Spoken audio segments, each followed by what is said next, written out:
Inabot po ng 19 na oras ang prosesyon ng itim na Nazareno bago po ito naibalik sa mismong Quiapo Church. Narito po report ni Dante Perel.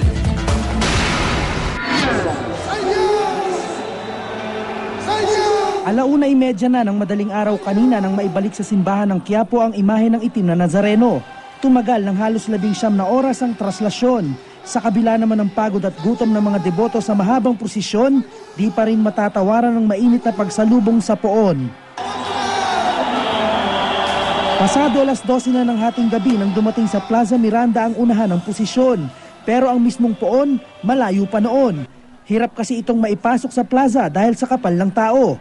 Ang mga naghihila ng lubid, halos wala ng magalawan. Ang mga naglalakad naman papunta sa simbahan, natutulak din pabalik.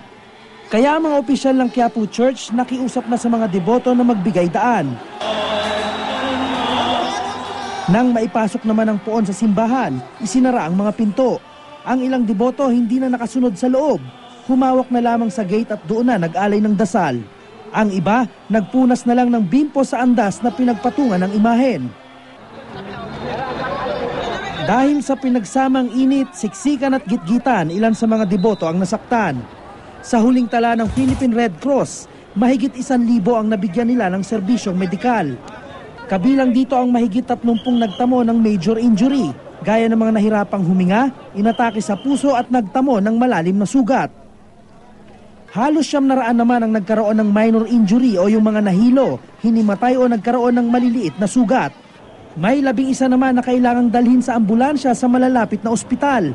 Pero kwento ng ilang deboto, hindi raw sila magsasawang mamanata at magpasalamat sa poong Nazareno kahit mahirap at nakakapagod ito.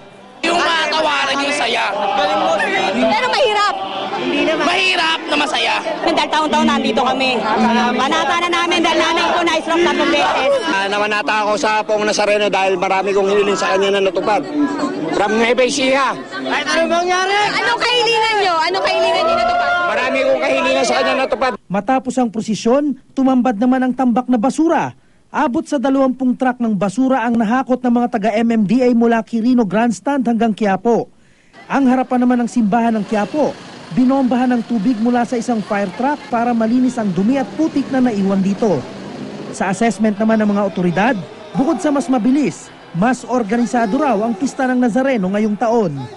Dante Perello, GMA News.